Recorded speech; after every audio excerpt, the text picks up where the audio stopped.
Me gustaría que viésemos tres pasajes de la Escritura. El primero está en Lucas 2:52.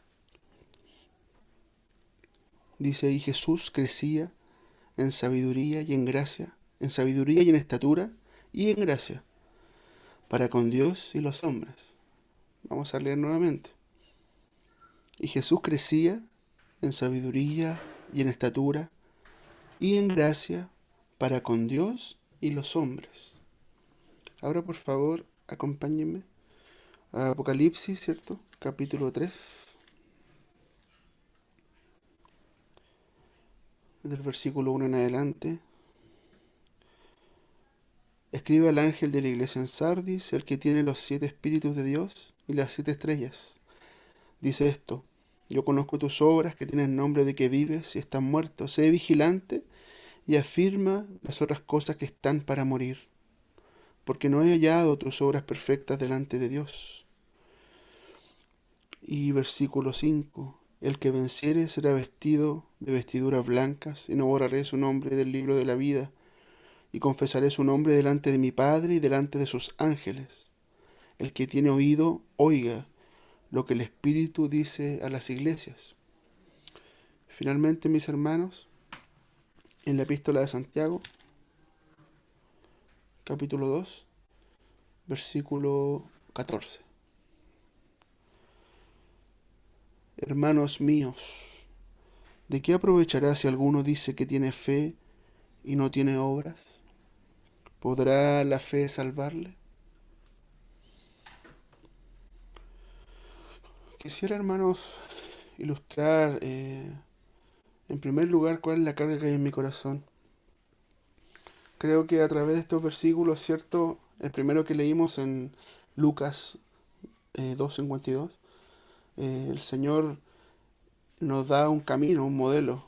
Él nos muestra que Él, que es nuestro ejemplo, que Él, que es nuestro objetivo, nuestro modelo, no solamente crecía en sabiduría, gracia y estatura, solamente delante de Dios, sino también delante de los hombres. Es decir, todo lo que el Señor decía hacer, todo lo que el Señor decía, proclamaba a través de los dichos de su boca, no eran palabras vacías, sino que había una repercusión en todos sus oyentes, porque al ver la vida de este Jesús, veían que todo lo que él decía se cumplía también y en primer lugar en su vida personal, en su relacionamiento con sus discípulos, con su familia. ¿Cierto? No nos olvidemos que el Señor también tenía una familia y tenía sus discípulos. Y en este contexto, mis hermanos, creo que la vida del Señor Jesús el, es nuestro parámetro. El Señor no ha bajado sus estándares ni ha bajado un modelo en este siglo que nosotros vivimos porque la maldad ha aumentado o porque vemos muchas herejías o vemos tanta distorsión de la palabra. Al contrario, los estándares del Señor se mantienen en el mismo lugar y hemos sido nosotros llamados a resplandecer, ¿cierto?, en medio de todas estas tinieblas. Hemos sido llamados a hacer luz en medio de esta tiniebla y a hacer sal en medio de este mundo maligno y perverso, en medio de esta generación. De tal manera que cuando encontramos este versículo, encontramos un modelo para nosotros, un blanco. Y cuando vemos la condición de la iglesia en Sardis, ¿cierto?, como leíamos en Apocalipsis capítulo 3, sabemos que esos mensajes a las 7 iglesias tuvieron un cumplimiento histórico, pero también tienen un cumplimiento profético, ¿cierto? Y el Señor nos habla a nosotros, nos habla y nos dice: el que tiene oídos para oír, oiga lo que el Espíritu dice a las iglesias. Y el mensaje que encontramos ahí, ¿cierto? A la iglesia es que aquel que tiene los 7 espíritus de Dios y las 7 estrellas dice esto, ¿cierto? Sabemos que el número 7 nos habla de perfección, es decir, aquel que es perfecto, ¿cierto? Nos está observando, aquel que es perfecto está poniéndonos como en un espejo, ¿cierto? Y esto dice el Señor a la iglesia: yo conozco tus obras, que tienen nombre de que vives y estás muerto. Sé vigilante y afirma las otras cosas que están para morir, pues no he hallado tus obras perfectas delante de Dios. Y finalmente, ¿cierto? Sabemos que en el versículo 5 hay un llamado a vencer. Mis amados, la carga que hay en mi corazón a través de estos versículos es en relación a la realidad espiritual. Creo que en este tiempo muchos hablan tanto, y hemos escuchado tantos mensajes y quizá algunos eh, hemos llegado a leer libros y podría haber tanto conocimiento en un momento determinado. Pero ¿cuánta realidad hay en nosotros? El Señor busca realidad en su iglesia. El Señor busca realidad en el seno de nuestra familia. Busca realidad en nuestro matrimonio. Busca realidad en nosotros como individuos. Personal, en nuestra relación propia con el Señor. Y en virtud a esto, creo que es importante considerar lo que el apóstol Santiago nos tiene a decir. Conocemos que en todas las epístolas de Pablo, ¿cierto? Se habla de esta tan grande salvación en un aspecto vertical, en un aspecto de nuestro relacionamiento con Dios, en un aspecto jurídico en relación a la justificación de Dios para nosotros, ¿cierto? Para con nosotros y por nosotros. Y hemos sido salvos de una vez y para siempre. Cuando nos acercamos a este pasaje que voy a tomar como pasaje central, en el capítulo 2, ¿cierto? De Santiago, del 14 en adelante, conocemos por la historia de la iglesia que este pasaje ha sido muy mal interpretado y ha sido objeto de muchas divisiones en la historia de la iglesia, ¿cierto? Desde Martín Lutero, ¿cierto? Y quizás antes, aunque nosotros desconozcamos la historia, pero sabemos que ya para Martín Lutero el libro de Santiago era considerado como paja, por decirlo así, en el contexto de que para él estos versículos estaban contradiciendo los versículos que el apóstol Pablo anuncia, ¿cierto? Por el Espíritu del Señor. Sin embargo, qué importante es, ¿cierto? Que cuando el Señor se acercó a un escriba, le preguntó, ¿cómo lees? ¿Cierto? Eso está en Lucas 10:26. Cuando se acercó y dijo, ¿qué está escrito en la ley? ¿Cómo lees? Porque muchas veces podemos acercarnos a la escritura y leer de una manera errada. Y podríamos leer algo que no es. Y desde eso argumentar una teoría, argumentar una doctrina. E incluso descontextualizar la palabra. Pero encontramos, ¿cierto?, en el Salmo 119 que dice, la suma de tu palabra es verdad. Y sabemos, hermanos, que la palabra de Dios es infalible, es inerrante. No hay ningún error en la palabra de Dios. Porque es la palabra de Dios, es perfecta. Entonces los escritos de Pablo, inspirados por el Espíritu del Señor, con los escritos de Santiago, inspirados por el Espíritu del Señor, no se contradicen. Cuando Santiago dice aquí, hermanos míos, ¿de qué aprovechará si alguno dice que tiene fe y no tiene obras? ¿Podrá la fe salvarle? Cuando encontramos que Santiago usa esta expresión, ¿podrá la fe salvarle? No está hablando de nuestra salvación jurídica, ¿cierto? No está hablando de nuestra salvación del infierno, sino está hablando en otro contexto. Y es en ese contexto que quisiera yo hoy transmitir la carga que hay en mi corazón. Creo que lo que Santiago está hablando es aquello que Lucas 2:52 nos decía. Y Jesús crecía en sabiduría, en estatura y en gracia, no solo para con Dios, ¿cierto?, sino para con los hombres. Entonces, ¿qué queremos decir con esto? ¿Qué quiere decir Santiago en este versículo? Si nosotros hacemos una revisión acuciosa de este versículo, hay una versión de Reina Valera, ¿cierto?, del 77, que dice así: hermanos míos, ¿de qué aprovechará si alguno dice que tiene fe y no tiene obras? ¿Podrá la fe salvarle? En vez de decir la fe, esa palabra la, en la revisión del 77 es traducida como esa fe. ¿Podrá esa fe salvarle? Es como si de alguna manera Santiago estuviese diciendo, ¿podrá esa clase de fe? No la fe que nosotros tenemos en el Señor, no la fe que habla Pablo, sino esa fe, haciendo hincapié en que también desde ese tiempo, ¿cierto? Porque sabemos que la epístola de Santiago se escribió antes de las epístolas de Pablo. Ya en ese entonces surgían muchas herejías y Pablo ya no les va a decir a los hermanos en Gálatas y a muchos hermanos que habían otros evangelios que se estaban predicando que no eran el Evangelio de Dios, que no eran las palabras inspiradas por el Señor, y que llevaban a los hermanos a herejías, les llevaban a confusión, les llevaban a una vida frustrada, por cuanto les invitaban a vivir según la energía de la carne o según la energía de la mente.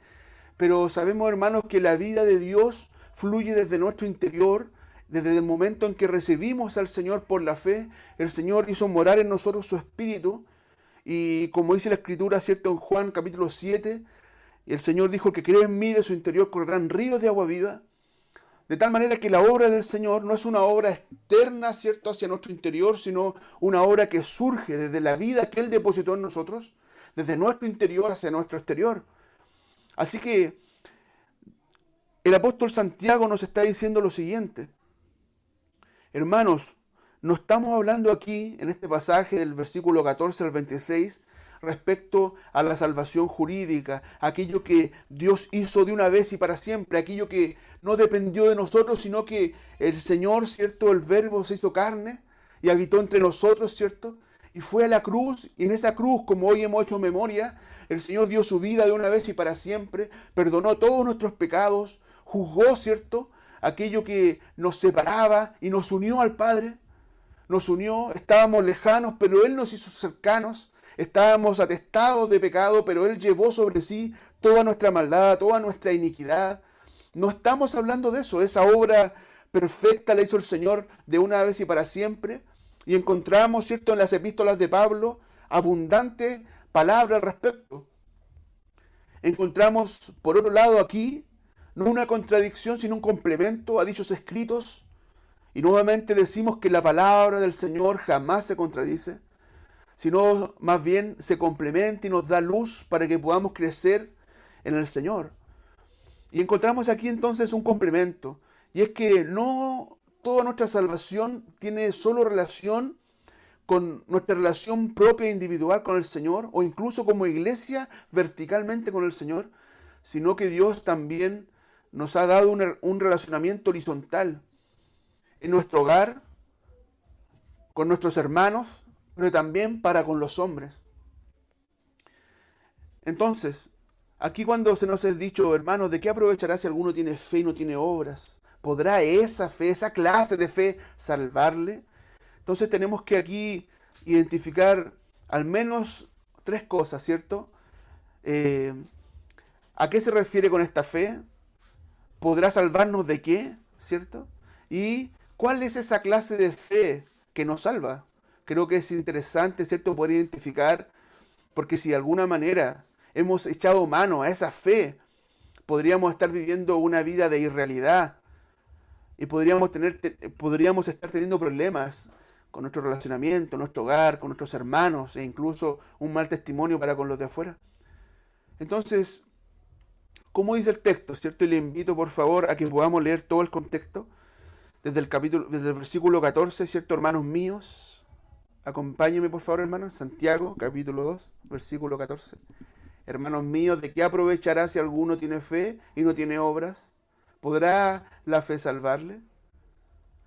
Y si un hermano o una hermana están desnudos y tienen necesidad del mantenimiento de cada día, y alguno de vosotros les dice, id en paz, calentados y saciados, pero no les dais las cosas que son necesarias para el cuerpo, ¿de qué aprovecha? Así también la fe, si no tiene obras, es muerta en sí misma. Pero alguno dirá, tú tienes fe, yo tengo obras. Muéstrame tu fe sin tus obras. Yo te mostraré mi fe por mis obras. ¿Tú crees en Dios? ¿Tú crees que Dios es uno? Bien haces. También los demonios creen y tiemblan. Mas, ¿quieres saber, hombre vano, que la fe sin obras es muerta? ¿No fue justificado por las obras a Abraham, nuestro padre, cuando ofreció a su hijo Isaac sobre el altar? ¿No ves que la fe actuó juntamente con sus obras y que la fe se perfeccionó por las obras?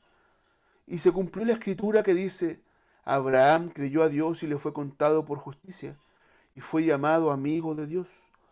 Vosotros veis, pues, que el hombre es justificado por las obras y no solamente por la fe. Asimismo, Rahab la ramera no fue justificada por las obras cuando recibió a los mensajeros y los envió por otro camino, porque como el cuerpo sin espíritu está muerto, así también la fe sin obras está muerta. Mis amados, como hemos dicho, vemos aquí un aspecto importante a considerar, que ha traído mucha confusión y podría incluso traer confusión a hermanos que recién están comenzando esta gloriosa carrera, este glorioso caminar en pos del Señor. Pero también nos invita a reflexionar a aquellos hermanos que debiendo sostener el cuerpo, ¿cierto? Debiendo tener un carácter formado del Señor, de alguna manera aún tenemos necesidad de recordar estas cosas. ¿Cuánto necesitamos del Señor, mis hermanos? El Señor nos invita a vencer, como leíamos en Apocalipsis capítulo 2, ¿cierto? El que venciere y el que tiene oído oiga, porque Él está expectante, Él está esperando, como esa figura del novio que espera a la novia, ¿cierto? Por más de 2000 años el Señor ha estado esperando a su iglesia, que su iglesia esté lista, preparada. Y sabemos, hermanos, que muchas veces nuestro concepto en relación al formar el carácter del Señor en nosotros es tan lejano. Muchas veces llegamos a pensar que el carácter del Señor se va a formar cuando Él venga. Pero la verdad es que el Señor anhela que ese carácter suyo, que su persona sea expresada hoy aquí en la tierra. No cuando Él venga, sino hoy la iglesia tiene esa responsabilidad. Y en ese contexto, la carga del apóstol Santiago es muy relevante para nosotros hoy. Sabemos que Pablo, en innumerables versículos, ¿cierto?, nos dice que hemos sido salvos por la gracia, ¿cierto?, como está en Efesios 2, capítulo 4 al 8, usted lo puede buscar. Pero tenemos también un aspecto horizontal que nos habla este apóstol Santiago, y es que el fruto de la fe que me salvó debe ser expresada delante de los hombres, ¿cierto? Eso lo encontramos en Romanos capítulo 7, versículo 4. Pablo nos enseña que delante de Dios esta fe genuina, ¿cierto?, que todo lo cree, ¿cierto?, tiene un fruto delante de los hombres. Usted puede buscar esto también en Romanos 10:9, en Marcos 16:16. Y esta fe genuina es confirmada por Dios, que examina las intenciones de nuestro corazón y nos confirma dándonos el Espíritu Santo cuando de todo corazón hemos creído. Esto quiere decir que el Espíritu Santo confirma la fe genuina en el Hijo de Dios. Con esto entendemos, hermanos, que alguien podría decir creer, pero no tener el Espíritu del Señor. Y si esto es así, quiere decir que esa supuesta fe, ¿cierto?, que decía creer en el Señor, no resistió el examen del Señor. Porque es Dios quien da testimonio a nuestro espíritu, por su espíritu, de que somos hijos de Dios. De tal manera que esa fe no pasó el examen, esa es una fe muerta, ¿ya? Ahora, es por eso que hay personas muchas veces en nuestra congregación que no conocen al Señor, que en realidad no han nacido de nuevo. Y es por eso que necesitamos que nuestra fe sea aprobada. Gracias al Señor, muchas veces pensamos que aquellos que han nacido de nuevo y han recibido el Espíritu del Señor son únicamente aquellos que tienen manifestaciones carismáticas. Y caemos, ¿cierto?, en esas doctrinas. Por ejemplo, hay algunos que dicen que los que han nacido de nuevo son únicamente los que hablan en lenguas, ¿cierto? ¿Ha escuchado usted eso? Pero hay muchos creyentes, ¿cierto?, que no hablan en lenguas. Y encontramos incluso que algunos han llegado a fingir eso en algunos contextos cristianos. O algunos espíritus inmundos incluso han querido imitar aquello que es de Dios. Pero sabemos por 1 Corintios capítulo 12:30 que Pablo dice, ¿hablamos todos en lenguas? ¿Tenemos todos los mismos dones, cierto? Pablo hace esa aceleración mostrándonos que no todos, ¿cierto?, podemos hablar en lengua, de tal manera que el hablar en lengua no es un don que me dice a mí si yo realmente he recibido o no al Señor. Pero sí tenemos un versículo en Mateo 7:16, ¿cierto?, que dice, por sus frutos se conoce el árbol.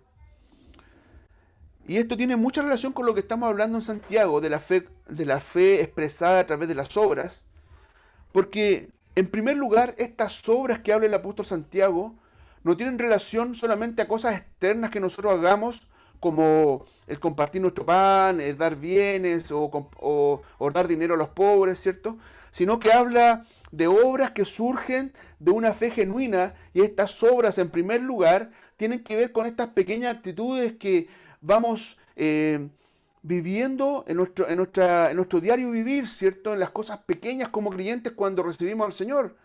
Por sus frutos se conoce el árbol. Estos frutos que se manifiestan o debiesen manifestarse en un verdadero creyente con una fe genuina, son aquellas manifestaciones del Señor, de su carácter, de su expresión.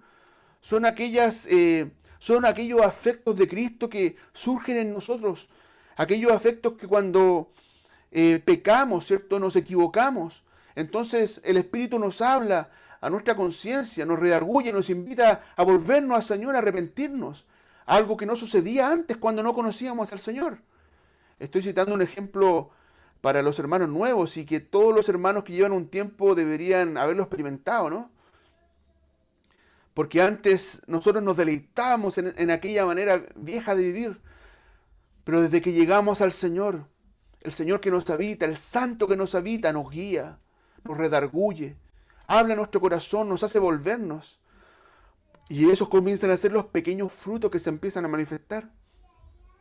Y este fruto, hermanos, se va manifestando, se va dando progresivamente, de a poco. Y nosotros no debemos tampoco menospreciar esos pequeños comienzos en los hermanos nuevos. Muchas veces caemos en un legalismo y queremos apresurar estos pasos en todos los hermanos. Y sabemos que así como naturalmente todos los frutos, hablando naturalmente, tienen una época, ¿cierto? Un tiempo. Yo no tengo manzanas todo el año, ¿cierto? Dependiendo de la región donde vivamos, ¿cierto? Así también los frutos del Señor son progresivos y hay cosas que el Señor tiene que ir trabajando en nosotros para que la expresión del mismo sea manifestada. Pero así como hay un tiempo, tampoco es normal que después de muchos años, ¿cierto?, nosotros aún tengamos los mismos problemas o la misma expresión o tengamos el tropiezo con los mismos asuntos. Si debiendo ser ya maduros, ¿cierto?, aún tenéis necesidad de leche, diría el apóstol Pablo, ¿cierto?, en la epístola a los Hebreos. Lo que el apóstol Santiago intenta manifestarnos a través de este versículo, ¿de qué aprovechará si alguno dice que tiene fe y no tiene obras? Nos está mostrando, hermanos, que la fe genuina de los hijos de Dios se expresa a través del vivir, a través de nuestros hechos, a través de nuestros relacionamientos. No podemos decir que somos creyentes y expresar otra vida con nuestros esposos y nuestras esposas. No podemos actuar, ¿cierto?, en una reunión o actuar aquí por Zoom, ¿cierto?, en una cámara, ¿cierto?, en este cuadradito, que podríamos vernos con corbata, ¿cierto?, con un vestón, y abajo tener un bermuda, no sé, estar con chalas. Nosotros podríamos incluso poner un fondo alternativo, con una biblioteca llena de libros por detrás, ¿cierto? Pero en realidad nunca leemos. Hermanos, vivimos en una generación de superficialidad, en una generación que todo lo imita. Y muchos se llaman cristianos, y muchos hacen cosas en virtud a Dios, vamos a ponerlo entre comillas. Pero la iglesia del Señor, que contiene a aquellos que han creído en esta gloriosa persona, y esta gloriosa persona que nos habita, el Señor nos invita a expresarlo de una manera práctica. Y esta manera práctica, hermanos, es tan sencillo como cuando el Señor nos habla a través de su palabra y nosotros estamos dispuestos a responder a la palabra del Señor en obediencia. La palabra del Señor nos habla desde nuestra intimidad personal, nuestro matrimonio, nuestros hijos, hasta nuestra vida colectiva con los hermanos y nuestra vida secular con los no creyentes, ¿cierto? Con aquellos que trabajan con nosotros, que nos ven, con aquellos que nos ven salir de nuestro hogar. Esta fe práctica, esta fe sencilla, nos está hablando el apóstol Santiago. De otra manera nos está diciendo, si tú no tienes un buen testimonio, si la vida de Cristo no es expresada, ¿cierto?, a través de Celso, a través de Cristian, a través de Francisco, María, entonces esa fe no es real. La fe real es una fe que se expresa. Citemos nuevamente el pasaje de Lucas 2:52. Y Jesús crecía en sabiduría, en estatura y en gracia, para con Dios y para con los hombres. ¿cierto? No era una fe oculta, no era una fe que él vivía en el templo o en la casa de José y María, orando en su habitación y leyendo. No era una fe que él la vivía o él expresaba esta fe o el conocimiento de la palabra en las sinagogas solamente, sino que vemos una fe que mientras el Señor caminaba, ¿cierto? Mientras el Señor eh, iba por las calles, Él se compadecía, Él expresaba el carácter de Dios, Él expresaba su naturaleza. Y Dios nos invita, hermanos, a expresar esto, a que no seamos actores, sino que la vida de Cristo pueda traspasar desde nuestro interior hacia nuestro exterior. Muchas veces esta vida no se manifiesta y creo que en un contexto muy sencillo, esto es porque no somos obedientes a la palabra. La palabra viene a nosotros y dice la Escritura en Hebreos que no le aprovechó el oír la palabra por no ir acompañada de fe en los que lo oyeron.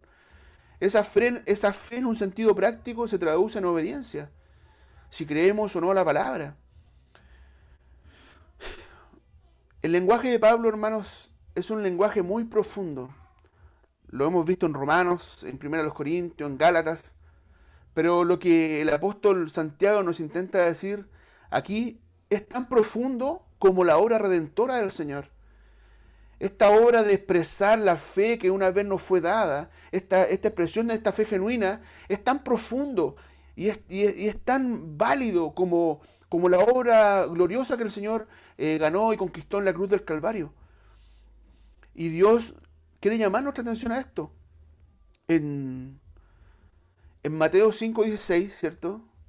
Dice, así alumbre vuestra luz delante de los hombres. Así alumbre vuestra luz delante de los hombres, para que vean vuestras obras y glorifiquen a vuestro Padre que está en los cielos. Respecto, hermanos, a esta fe horizontal, esta fe nos muestra a los hombres una fe genuina que glorifica a Dios. Miren lo que leíamos. Y glorifiquen a vuestro Padre. Hermano, esta es la razón por la cual Santiago nos está mostrando esto. Porque a través de esta fe genuina que se expresa a través de las obras, los hombres glorifican a Dios.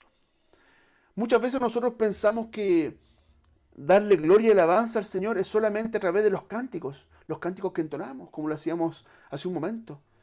Pero nuestra propia vida glorifica a Dios. Y hemos sido llamados para glorificar a Dios. ¿Se acuerdan también ese pasaje en 1 Tesalonicenses capítulo 1, versículo 3?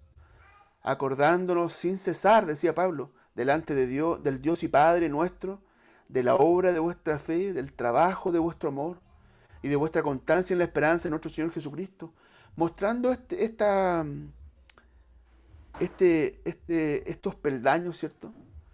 Como hace unos días ustedes veían en los cánticos graduales, ¿cierto?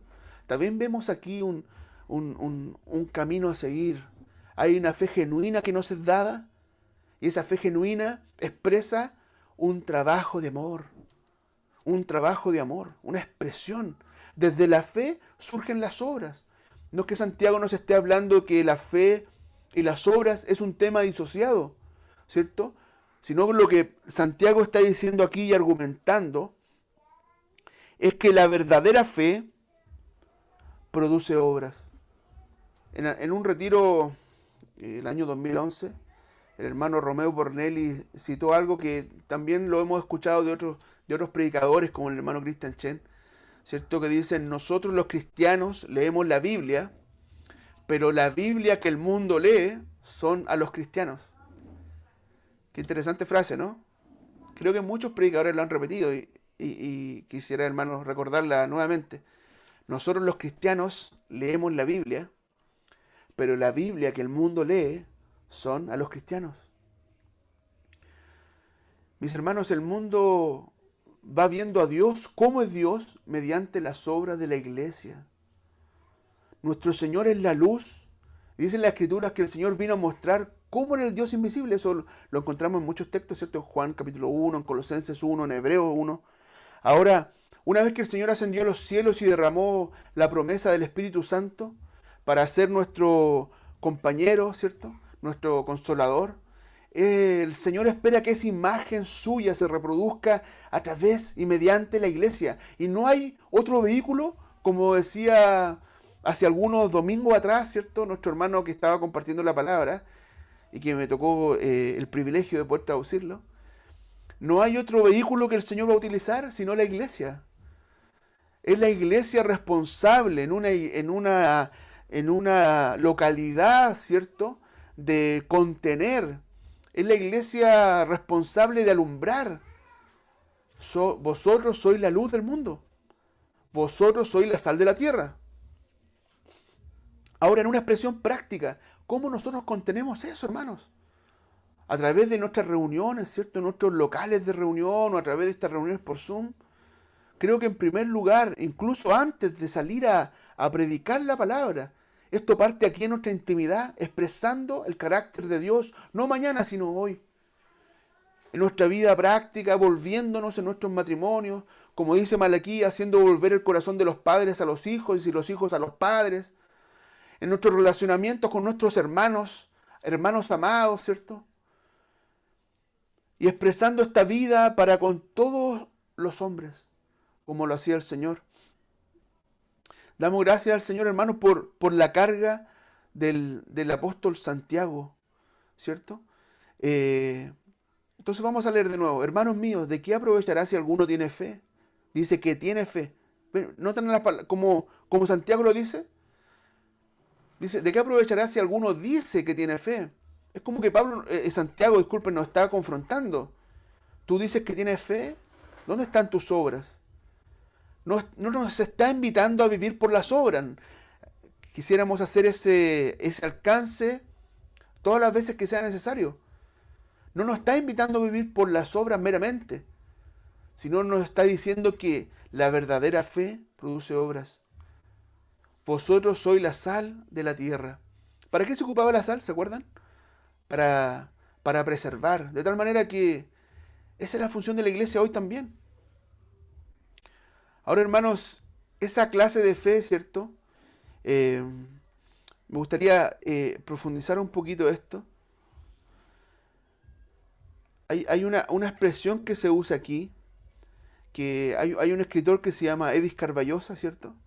Él nos dice que en la traducción, ¿cierto? Cuando tradujeron en la versión Reina Valera 1960, donde nos es dicho, ¿podrá la fe salvarle? Esa expresión, ese artículo, ¿cierto? En el griego, ¿cierto? Es que traducido podría ser traducido como esa o tal.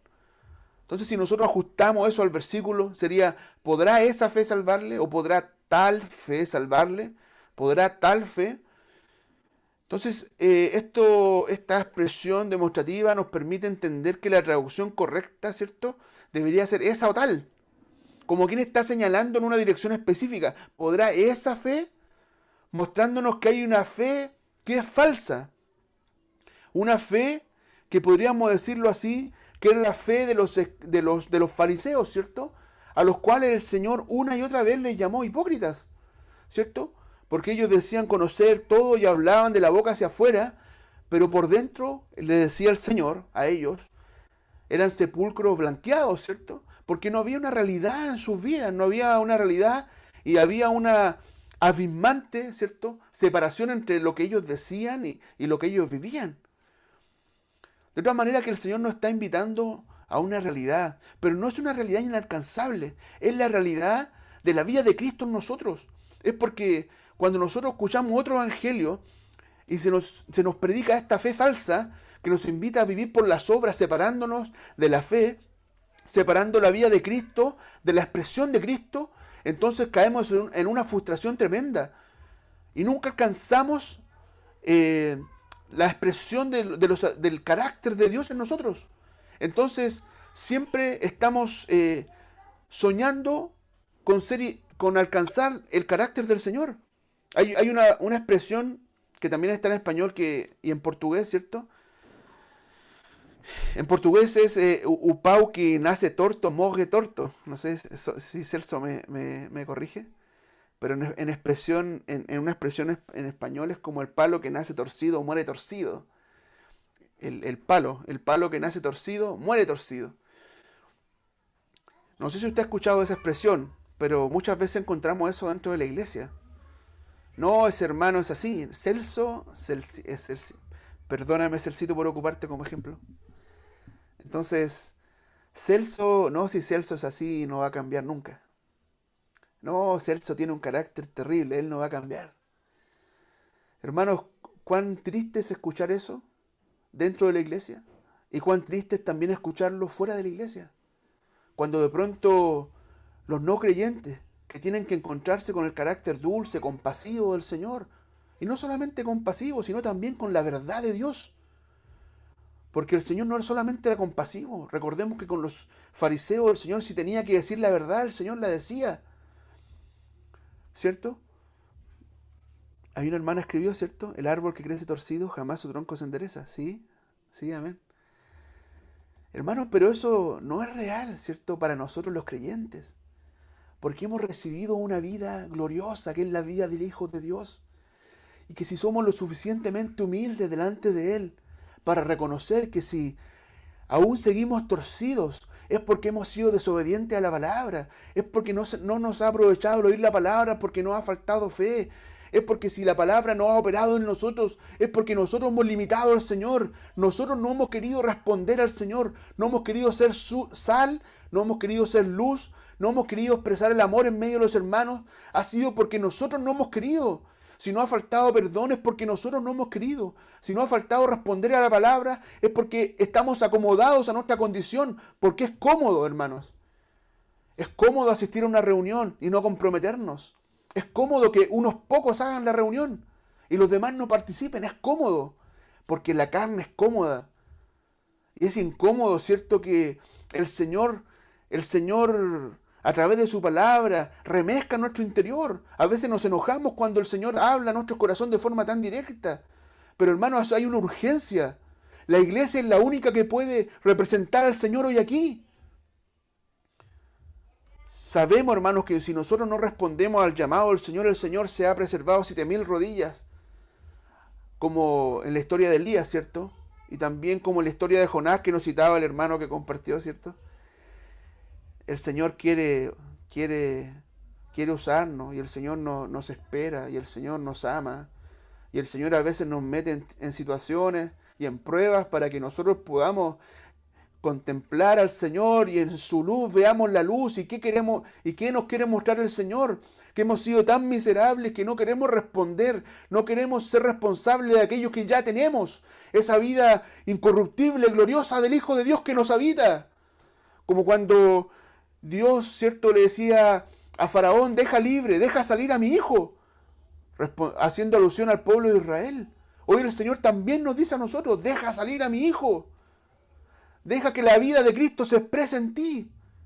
Hermanos, algunos eruditos y algunos hermanos del pasado decían con mucha vehemencia que con un puñado de verdaderos creyentes podíamos revolucionar una ciudad. ¿Por qué no vemos que eso se cumple hoy?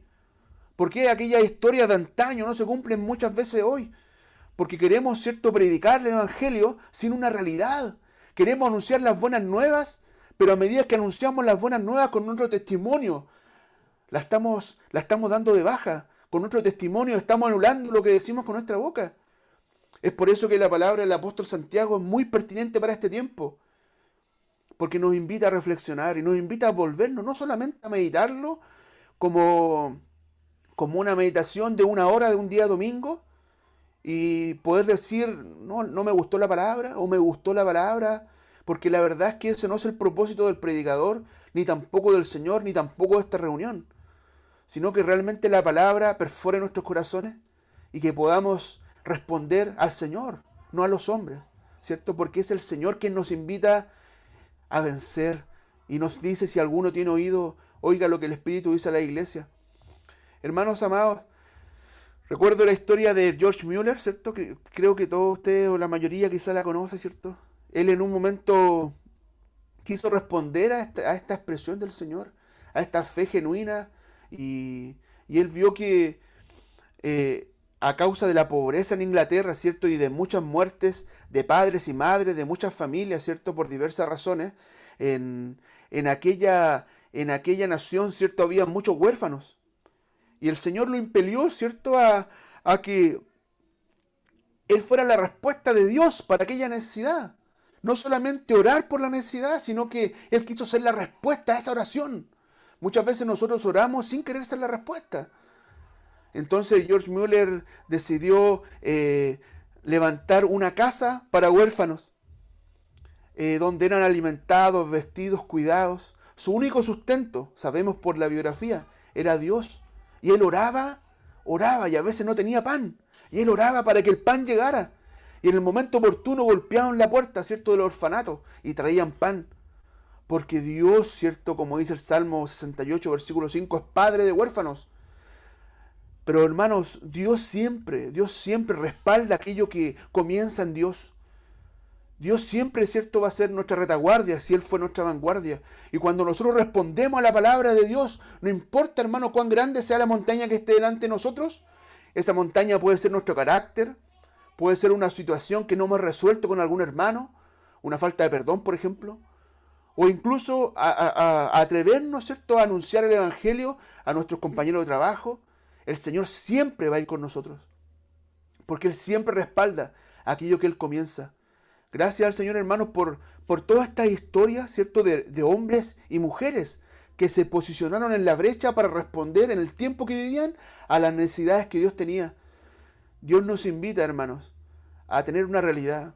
Así el versículo 15 nos dice: y si un hermano o una hermana están desnudos y tienen necesidad del mantenimiento de cada día, y alguno de vosotros le dice: id en paz, calentados y saciados, pero no les da las cosas que son necesarias para el cuerpo, ¿de qué aprovecha? Así también la fe, si no tiene obras, es muerta en sí misma. ¿Se da cuenta que aquí no está hablando de la salvación por fe? Está hablando que esta fe genuina que tú tienes por haber creído en el Señor no es una fe de libro, es una fe que se expresa. Es una fe que si tenemos a nuestro hermano teniendo una necesidad, no hacemos una reunión de oración para orar por el hermano, sino que somos prácticos, ¿cierto? Metemos nuestra mano al bolsillo si hay que comprar algo, o incluso si hay que dar un consejo, nos damos el tiempo para hablar con el hermano. Pero a veces nosotros somos tan espirituales que organizamos reuniones de oración para resolver cosas prácticas. Mis amados, esa no es la fe genuina que el Señor nos ha llamado. La fe genuina es que si vemos a un hermano desnudo y con necesidad, nosotros debemos suplir esa necesidad. Esa es la fe práctica. Y no por un manual, ¿cierto? No por hacer obras por hacerlas, sino porque esa es la vida del Señor. Jacobo, Santiago nos está mostrando que al realizar estas preguntas, él no tiene en mente, no tiene como foco el cielo o el infierno, sino que él quiere mostrar que la fe genuina tiene provecho para el prójimo. ¿Podrá esa fe salvarle? Ahora, si nosotros nos hacemos otra contrapregunta, ¿salvar a quién? ¿A quién se refiere Jacobo? La respuesta es sencilla, se refiere a nuestro prójimo. En este contexto, ¿podrá la fe salvarle al prójimo si nosotros, viendo que tiene necesidad, ¿cierto?, no le damos lo que él necesita? Ciertamente esa fe no lo va a salvar. Pero la fe genuina puede salvar a nuestro prójimo si nosotros dejamos que la vida de Cristo fluya. Y sabemos que la vida del Señor está caracterizada por el dar, ¿cierto, mis hermanos? Desde que Él nació en adelante, hasta que estaba en la cruz, incluso desde los cielos, todo por la eternidad. Un atributo de Dios es dar. Dios siempre da, y Él se ha dado, y Él espera que la iglesia tenga ese mismo carácter de darse. ¿Cuánto necesitamos de esto? Ahora después, ¿cierto?, para ir concluyendo, hermanos, Dios nos pone dos ejemplos. Nos pone el ejemplo de Abraham y nos pone el ejemplo de Rahab. En el ejemplo de Abraham, ¿cierto?, vemos que dice, si acaso, dice que Abraham fue justificado, ¿cierto?, por las obras, ¿cierto? Pero aquí no está hablando de la fe, ¿cierto? Cuando Abraham creyó en Dios, eso está en Génesis capítulo 15. Pero el ejemplo que muestra aquí está en el capítulo 22 de Génesis, cuando Abraham, ¿cierto?, ofrece a su hijo Isaac. En ese capítulo 22, ¿cierto?, de Génesis, nos es expresada que esta fe de Abraham se tradujo en obras. No fue la fe para ser salvo por gracia, porque contradeciría, ¿cierto?, todo lo que Pablo nos enseña. La fe es por gracia. Es un don de Dios. Y eso está en Génesis capítulo 15, cuando Dios le expresa a Abraham, ¿cierto? Y le dice: en ti serán benditas todas las naciones de la tierra. Gracias al Señor por la fe de Abraham. Pero encontramos aquí que desde el capítulo 15 al capítulo 22 hay un tiempo. ¿No es así, hermanos? Así también Dios tiene un tiempo para con nosotros. Dios no le va a pedir a un hermano que recién creyó grandes obras, que exprese grandes obras, pero gracias al Señor que también de inmediato deja claro que la fe es por obras y deja el bautismo como un testimonio público, un testimonio a todos, ¿cierto? Que hemos nacido de nuevo. Miren, hermano, en estos pequeños comienzos, Dios empieza a darnos testimonio que la fe se expresa a través de nuestras obras. Y eso es para los creyentes nuevos. Pero ¿qué hay para nosotros los creyentes que por la gracia del Señor llevamos un poco más de años, 1 año, 2 años, 3 años? El Señor espera un sí de ti, como dice un cántico. Y ahora Él espera un sí de mí, que participe siempre junto a Él, que unza yo su yugo sobre mí y como Él muera también. Gracias al Señor, mis hermanos, porque el Señor nos espera. Pero esta espera también conlleva una repercusión que cuando nosotros no respondemos, ¿cierto? Somos responsables, hermanos, muchas veces de situaciones en la iglesia. Somos responsables de situaciones en nuestra ciudad. Somos responsables de situaciones en nuestra familia. ¿Se acuerdan lo que el Señor nos mostraba a través de la palabra de Jonás? Jonás era responsable, hermanos, de que un barco se hundiese y muchos hombres murieran. El Señor nos socorra. El Señor nos socorra. ¿Y qué hay, hermanos, de Rahab? Miren cómo dice ahí la escritura, de Rahab la ramera. Hermanos, ¿qué podría pensar un legalista? ¿Qué podría pensar un fariseo? Podría pensar y podría quizás poner en tela de juicio si esta mujer realmente se convirtió. Rahab la ramera. Pero vemos que esta mujer expresó su fe a través de sus obras, que valen mucho más que 1000 palabras. Y ella fue obediente a Dios, incluso por sobre las leyes de su ciudad, ¿cierto? Y ella escondió a los espías. Gracias al Señor, hermanos, porque cuando llegamos al Señor, el Señor nos renueva. No importa si venimos como Abraham, de una tierra de ídolos, o como Rahab, que era una ramera. No importa nuestro contexto. La vida de Cristo es más poderosa que la vieja naturaleza. Es más poderosa que cualquier pecado. Es más poderosa que cualquier cadena que Satanás nos haya tenido atrapados. La vida de Cristo en nosotros es una vida que vence. Damos gracias al Señor, hermanos, por eso. Damos gracias al Señor porque esto que Jacobo nos está hablando aquí, esta justificación que habla de Abraham o de Rahab, ¿cierto? La palabra que utiliza Jacobo es edikaote. Esa es la palabra griega, edikaote, cuando dice respecto a Abraham, por ejemplo. ¿Cuándo fue Abraham justificado, cierto? Esta palabra justificado, ¿cierto? Es esa palabra edikaote que quiere decir un acto que mostró exteriormente que su fe era la del Dios que justifica. Hermanos, esa palabra nos está expresando un acto externo. No está hablando de la fe, de la justificación por la fe, que Dios hizo de una vez y para siempre, ¿cierto? O como dice en 1 Corintios 1:30, ¿cierto? Que Dios nos justificó Él mismo, ¿cierto? Sino que está hablando de una expresión externa. Esta justificación es una justificación delante de los hombres. Es un testimonio ante los hombres de nuestra fe, de aquello que nosotros decimos ser. Soy creyente, pero somos justificados también delante de los hombres. Esa justificación de Abraham, de Génesis 22, fue un testimonio público a todos, que él creía tanto en Dios, que él estaba dispuesto a sacrificar a su hijo. Fue un testimonio público a todos. El testimonio público de Rahab era que ella quiso obedecer a Dios por sobre los hombres, y a pesar que eso le costara la vida. Gracias al Señor por esa fe genuina de Abraham y por esa fe genuina de Rahab. Hermanos, Dios espera una respuesta de nosotros y creo que este mensaje de Santiago es pertinente para nosotros hoy. Hay muchos Hay muchos que muchas veces hemos caído, hermanos, en ser actores, en ser actores. Y quisiera terminar con esto, hermanos. Dios no nos ha llamado a ser actores. Dios no nos ha llamado a ser hipócritas. El Señor les decía a los fariseos y a los escribas de la época, hipócritas. Hermanos, qué tremendo, hermanos, esto que nosotros podemos ponernos muchas caretas, ¿cierto? Y mostrarnos de una manera u otra. Pero el Señor conoce nuestra realidad. El Señor conoce nuestra intimidad. Pero el Señor nos da una salida a través de su palabra, porque Él siempre se complace en bendecir a su pueblo. Recordemos nuevamente nuestro versículo, ¿cierto? Y Jesús crecía en sabiduría, en estatura y en gracia para con Dios y con los hombres. Que el Señor nos socorra, no solamente para tener una vida en lo oculto, en lo íntimo, sino que esa vida también sea delante de los hombres, una vida que glorifique a Dios, que exprese la vida de Cristo y que por solamente esa vida muchos crean en el Señor, para la gloria de su nombre. Amén, mis hermanos. La gracia y la paz, y gracias por esta oportunidad. Amén.